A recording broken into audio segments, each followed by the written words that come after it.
আজকে নারীরা কি নিয়ে মত্ত, নিজেদের সৌন্দর্য প্রদর্শন, যুবকের সাথে রাত কাটানো, যৌবনকে উপভোগ করা, উম্মতে মুহাম্মদী, উম্মতে মুসলিমার নারী। আরে তোমরা শোনো, রাসূলুল্লাহ সাল্লাল্লাহু আলাইহি সাল্লামের স্ত্রী আমাদের আম্মা জান আয়েশা রাদিয়াল্লাহু আনহা বলেন যে যখন আমার ঘরে আমার রসুল, আমার স্বামী আল্লাহ রসুলের কবর ছিল, আমার পিতা আবু বকরের কবর ছিল, আমি পোশাক যতটুকু খুললেই নয় অতটুকু খুলতাম।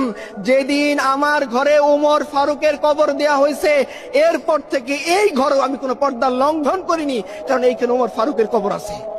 আর আজকে উম্মতে মুসলিমার নারী সে চ্যাট গ্রুপে বলে সে কয়টা পুরুষকে খাইছে। আল্লাহ লানত তোমাদের উপরে। তোমরা জানো না রাসূলুল্লাহ সাল্লাল্লাহু আলাইহি ওয়াসাল্লাম কি বলছেন? তিনি বলছেন এমন একদল নারী আসবে যাদেরকে আমি দেখিনি, তারা পোশাক পরা সত্ত্বেও উলঙ্গ থাকবে, তারা জান্নাতে যাবে না, তো যাবে না, জান্নাতের ঘ্রাণও পাবে না। তোমরা শুনোনি এই কথা? তোমরা উম্মতে মুসলিমার নারী আর তোমরা যুবকদের সাথে গিয়ে এই বাজে কাজে লিপ্ত হও, তোমরা ভ্যালেন্টাইন্স ডে উৎপন্ন করো, তোমাদের দেখে তো শয়তানও হাসে। তোমরা কি ধরনের সংস্কৃতি বেছে নিয়েছো? তোমরা আম্মা জান আয়েশা খাদিজার কালচার তোমাদের মনে নেই?